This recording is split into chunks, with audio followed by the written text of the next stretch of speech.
Кайырлы күн.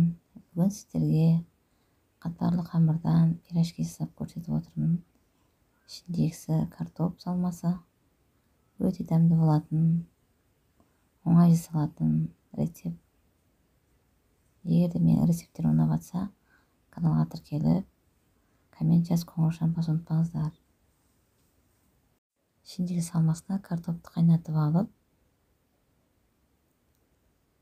дәміне қарай тұз, бұрыш салып мыжамыз. Сөйтіп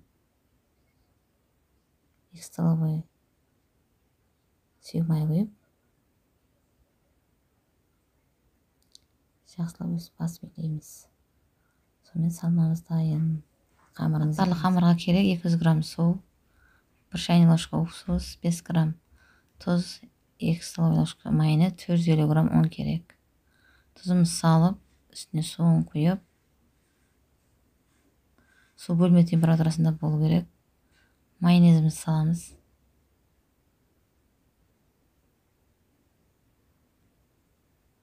Уксусты құйып араластырамыз.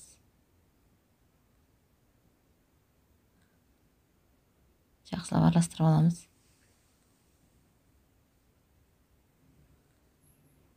Енді ұнымызды біртіндеп, алдын ала илектен өткізіліп алғанын біртіндеп салып, астың көмегімен араластырамыз. Қамыр қатты болып қалмау керек, жұмсақ та болып кетпеу керек, орташа болу керек. Қамырымыз міне илеп алдық. Енді 15 минутқа қойып қойып, одан соң өстіп екіге бөліп, қамырымызды жаямыз. Жайып алған қамырымызға бөлме температурасына шығарып қойған майымызды менде сармай жағып жатырмын. Жағамыз осылай қолмен. Бір келгіп бәріне жағып шығамыз.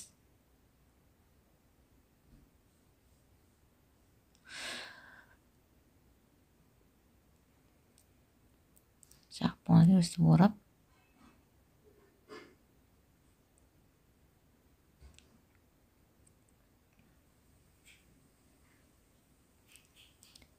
осылай домалақтап ішіне қарай ораймыз да, холодильникке 3-4 сағатқа қойып қоямыз. 3 сағат тұрғаннан кейін алып, осылай жаямыз.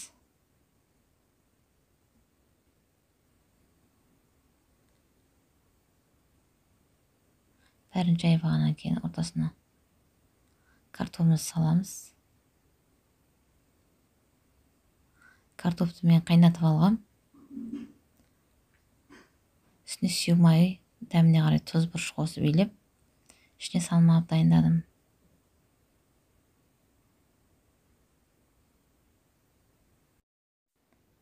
Картоптарды салғаннан кейін осылай қолдың көмегімен бөгіп, екі шетінен осылай форма қылып, табаларымызға салып, жұмыртқасын сарын жағамыз.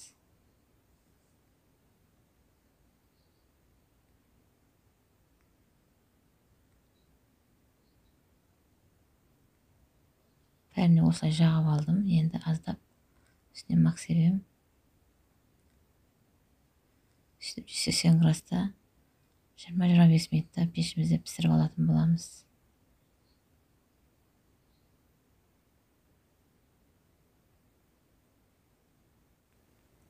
Міне біздің қатпарлы пирожкиміз пісті. Өте әдемі, қып-қызыл болып. Достар, менің рецептім бойынша істеп көріңіздер, өте дәмді болады. Тарелкаға салып көрсетем. Егер менің рецепттерім ұнап жатса, каналға кіріп, тіркеліп, коммент жазып, лайк басып, қоңырауша басуды ұмытпаңыздар.